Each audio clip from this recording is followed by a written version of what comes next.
खजूर छाप डालडा, इसे ही तो कहते थे हम गरीब भारतीयों का असली घी। कुछ सालों पहले तक हम सभी के घरों में यह पैकेट जरूर देखने को मिल जाता था।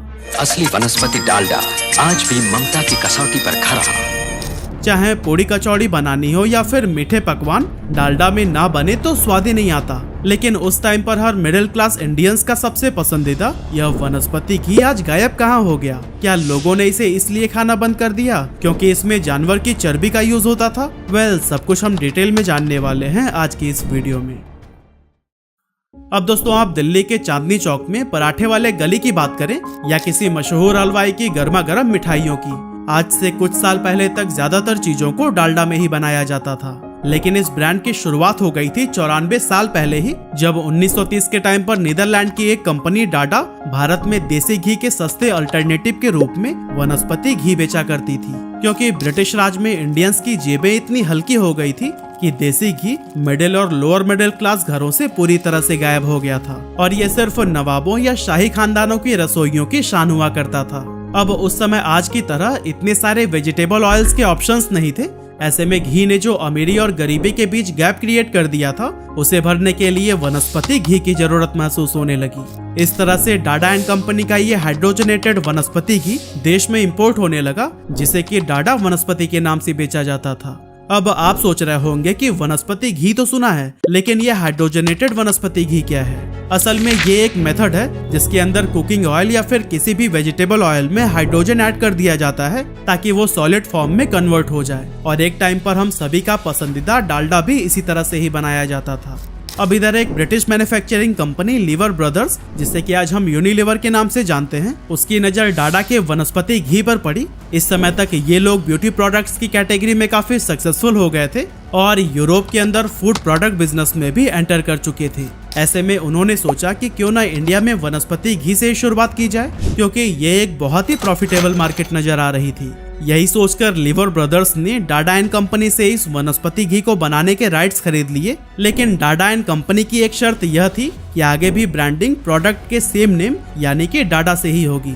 हालांकि लीवर ब्रदर्स भी अपने नाम को इस ब्रांड के साथ में जोड़ना चाहते थे, इसीलिए वो इस एग्रीमेंट से डिसएग्री कर जाते हैं। और फिर आखिरकार बीच का समाधान यह निकल कर आता है कि डाडा नाम के बीच में लीवर ब्रदर्स का एल डाल दिया जाए और इस तरह से डाडा नाम चेंज होकर डालडा बन गया।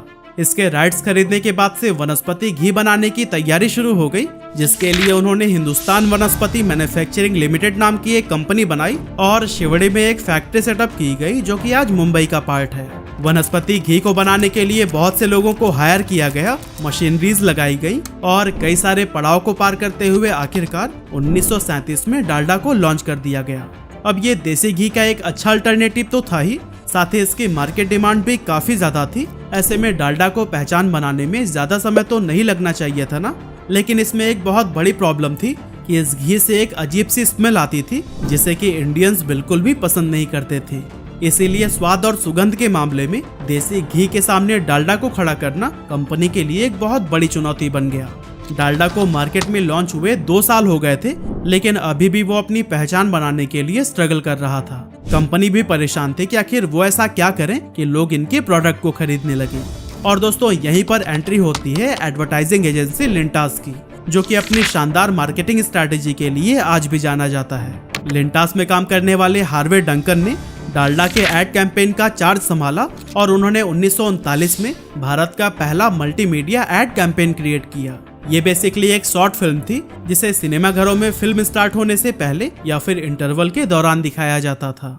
इसके अलावा लाखों की संख्या में पैम्पलेट्स बांटे गए, न्यूज़पेपर और मैगजीन्स में एड प्रिंट कराए गए, जिसमें दिखाया गया था कि जो माँ अपने बच्चों की केयर करती हैं वो डालडा का इस्तेमाल करती हैं। इसके अलावा कंपनी ने डालडा की कुकबुक भी निकाली, जिससे लोग तरह तरह की नई नई रेसिपीज सीखते थे। साथ ही उससे डालडा का प्रमोशन भी हो जाता था। अब दोस्तों, प्रमोशंस के ये सारे तरीके पढ़े लिखे लोगों के लिए तो बिल्कुल परफेक्ट थे, लेकिन उनका क्या, जो ना तो सिनेमा घरों में जाते थे और ना ही पढ़ना लिखना जानते थे। इसके लिए लिंटास ने एक बहुत ही कमाल का आइडिया निकाला, जिसमें वो डालडा के टिन के जैसे दिखने वाली एक गोल वैन को सड़कों पर घुमाने लगे ताकि वो लोगों का अटेंशन हासिल कर सके। और हाँ, डालडा की मार्केटिंग टीम ने जगह जगह पर स्टॉल्स लगवाने शुरू कर दिए, जहाँ खड़े होकर लोग डालडा को छूकर उसके टेक्सचर को देसी घी से मैच करवा पाते थे और इससे बने हुए फूड्स को भी टेस्ट कर पाते थे। और दोस्तों इतना करीब से जानने के बाद से लोगों के मन में डालडा को लेकर विश्वास बनने लगा। ऊपर से 100% शुद्ध वनस्पति घी से बना जैसी टैगलाइन ने लोगों का भरोसा जीतने का काम किया। साथ ही पीले रंग के डिब्बे पर बने पाम ट्री के फोटो ने लोगों के बचे कुचे डाउट्स भी क्लियर कर दिए। इस तरह से धीरे धीरे लोग देसी घी के इस सस्ते अल्टरनेटिव का इस्तेमाल करने लगे और डालडा की मार्केट एक्सपेंड होती चली गई।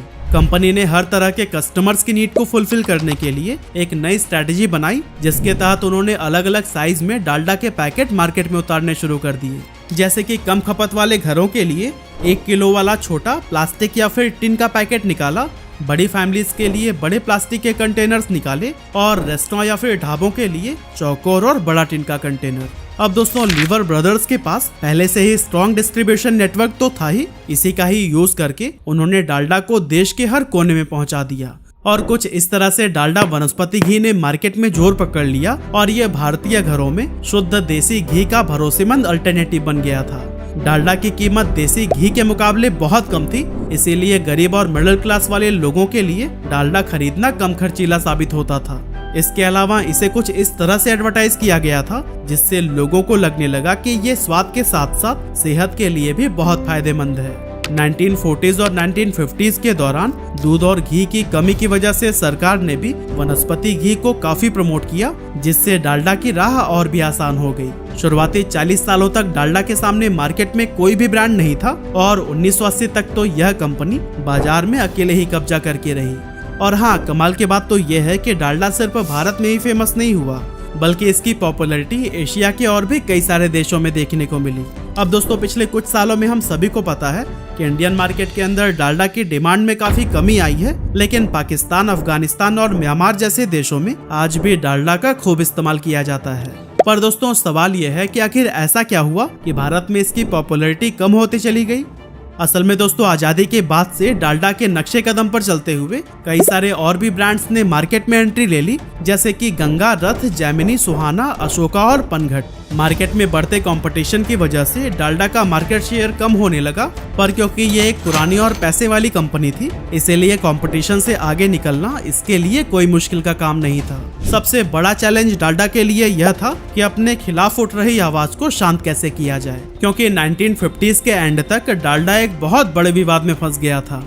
असल में इस दौरान डालडा को बैन करने की मांग उठने लगी थी। बात इतनी बढ़ गई कि ये मुद्दा संसद तक पहुंच गया, क्योंकि उस समय एक बहुत बड़ा तबका डालडा के खिलाफ था और इसे वो विलायती घी और असली घी का नकली रूप कहा करते थे। विरोध इतना बढ़ गया कि लोग शादी ब्याह में खाना खाने से कतराने लगे कि कहीं ऐसा तो नहीं कि खाना विलायती घी से बना हो।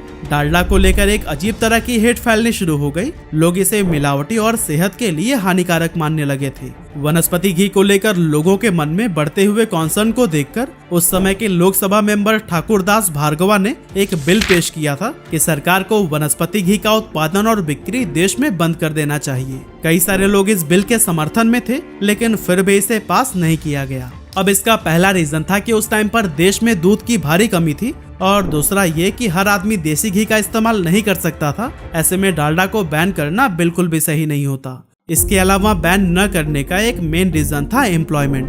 भारत अभी अभी आजाद हुआ था और खड़ा होने की कोशिश कर रहा था।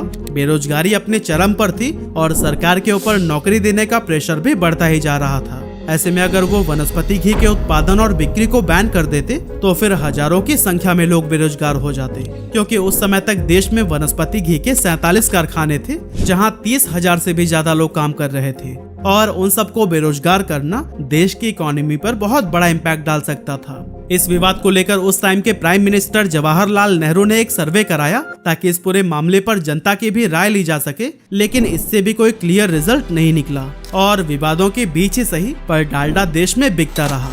लेकिन फिर आगे चलकर 1990 के दशक में एक बार फिर से डालडा के खिलाफ आवाज उठी, और इस बार इसका रीजन था एक रिसर्च जो कि ह्यूमन बॉडी पर होने वाले ट्रांस फैट के प्रभाव पर की गई थी। कमाल की बात तो यह है कि इस रिसर्च के लिए खुद यूनिलीवर ने फंडिंग की थी, जो कि बाद में जाकर उसी के गले की हड्डी बन गई, क्योंकि इस रिसर्च से पता चला कि ट्रांस फैट से हमारी सेहत पर कितना बुरा असर पड़ता है। ये बॉडी में बैड कोलेस्ट्रॉल को बढ़ाता है और गुड कोलेस्ट्रॉल को कम कर देता है, जिसके चलते हार्ट से रिलेटेड बीमारियों का खतरा बढ़ जाता है। अब वैसे तो ये ट्रांस फैट कुछ नेचुरल फैट्स में भी पाए जाते हैं, पर बहुत ही कम क्वांटिटी में। लेकिन जैसा कि हमने पहले ही डिस्कस किया था कि डालडा वनस्पति घी को बनाने के लिए हाइड्रोजनेशन टेक्निक का इस्तेमाल किया जाता था, इसीलिए उसमें ट्रांस फैट बहुत ही ज्यादा मात्रा में पाया जाता था। इसी को देखते हुए यूएसए के फूड एंड ड्रग एडमिनिस्ट्रेशन ने एक रेगुलेशन बना दिया कि कंपनीज अपने फूड प्रोडक्ट पर लेबल करें कि उसमें कितना ट्रांस फैट अवेलेबल है। इस पहल के बाद से यूएस में वनस्पति घी का इस्तेमाल कम होने लगा और कई सारे देशों ने तो इसे बैन भी कर दिया। इधर इंडिया में भी लोग इस रिसर्च के बाद से थोड़े जागरूक होने लगे और डालडा का कम इस्तेमाल करने लगे। लेकिन दोस्तों, इससे भी कंपनी को उतना नुकसान नहीं हुआ जितना कि अफवाहों ने उसे पहुंचाया। असल में 1990s के दौरान डालडा पर यह इल्जाम भी लगाया जाने लगा कि इसमें जानवरों का फैट मिलाया जाता है। अब वनस्पति घी तो हमारे देश में काफी समय से विवाद का एक विषय था और इसे बैन करने की मांग भी रह रहकर उठती आ रही थी। ऐसे में इस अफवाह को लोगों ने सच मानने में जरा भी देरी नहीं की। इसके अलावा भारत में एक बहुत बड़ी पॉपुलेशन वेजिटेरियन है, जिन्हें जानवर की चर्बी मिलने वाली बात ने बुरी तरह से हिट किया। और दोस्तों, जो लोग वेजिटेरियन नहीं भी थे, उनके मन में भी शंका आने लगी कि पता नहीं इसमें किस जानवर का फैट मिला होगा। इसीलिए बिना किसी तर्क के लोगों ने इसके इस्तेमाल से साफ इनकार कर दिया। हालांकि कंपनी ने लोगों की रसोइयों तक पहुंचने का भी खूब प्रयास किया, लेकिन इसका कुछ भी फायदा नहीं हुआ, क्योंकि इस समय तक अब बहुत सारे रिफाइंड ऑयल ब्रांड मार्केट में आ चुके थे जो कि वनस्पति घी के मुकाबले ज्यादा हेल्दी थे। ऐसे में लोगों का रुझान इन नए ऑयल्स की तरफ बढ़ने लगा और धीरे धीरे डालडा उनकी ग्रोसरी लिस्ट से हमेशा के लिए बाहर हो गया। डालडा ने अपनी वापसी की भरपूर कोशिश की, लेकिन ना ही वो अपने ग्राहकों का विश्वास जीत पाया और ना ही अपने गिरते मार्केट शेयर को बचा सका। और दोस्तों, आखिरकार इससे तंग आकर हिंदुस्तान यूनिलीवर ने 2003 में इसे एक अमेरिकन फूड कंपनी बंज को बेच दिया। इस तरह से डालडा, जिसका कभी इंडियन मार्केट में मोनोपोली हुआ करता था, अपने विवादों और नए कॉम्पिटिटर्स के सामने टिक नहीं सका और मार्केट से ऑलमोस्ट पूरी तरह से गायब हो गया। वहीं दूसरी तरफ इंडिया में वनस्पति घी के बाकी ब्रांड्स के लिए भी नए नए रिफाइंड ऑयल ब्रांड्स के सामने सरवाइव करना मुश्किल हो गया था। इसीलिए इनमें कुछ ब्रांड इंटरनेशनल कंपनीज के साथ में मर्ज हो गए और कुछ को तो इमामी एग्रो, अडानी विल्मर और इन जैसी इंडियन कंपनीज ने एक्वायर कर लिए।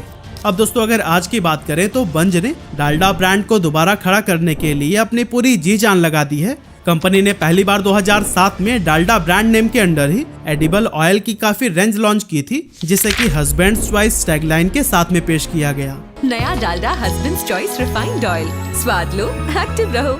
लेकिन कंपनी को जल्द ही एहसास हो गया कि उनकी ये टैगलाइन काम नहीं कर रही है और ना ही वो मार्केट तक अपनी पहुंच बनाने में कामयाब हो पा रहे हैं। इसीलिए 2013 में बंज ने डब्बा खाली पेट फुल इस टैगलाइन के साथ में अपने प्रोडक्ट लाइनअप को फिर से लॉन्च किया।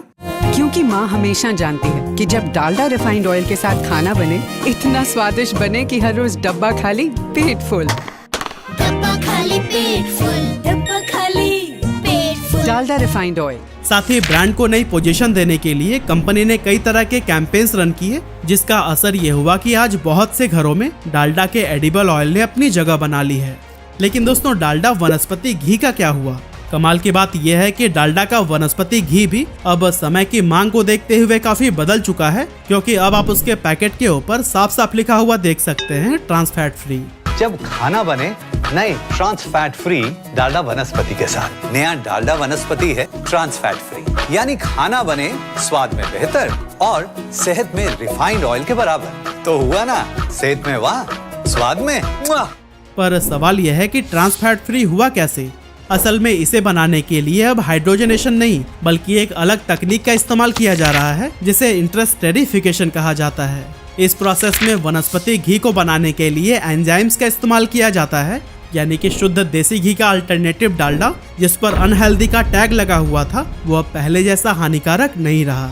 हालांकि ज्यादातर लोग अभी भी इससे अनजान हैं और डालडा को पहले की तरह अनहेल्दी मानते हैं। यही वजह है कि इंडियन मार्केट अब वनस्पति घी को दोबारा अपनाएगी या नहीं, ये अभी भी बड़ा सवाल बना हुआ है। वैसे डालडा का यूज आपके घरों में होता था या फिर नहीं, हमें कमेंट करके जरूर बताइएगा।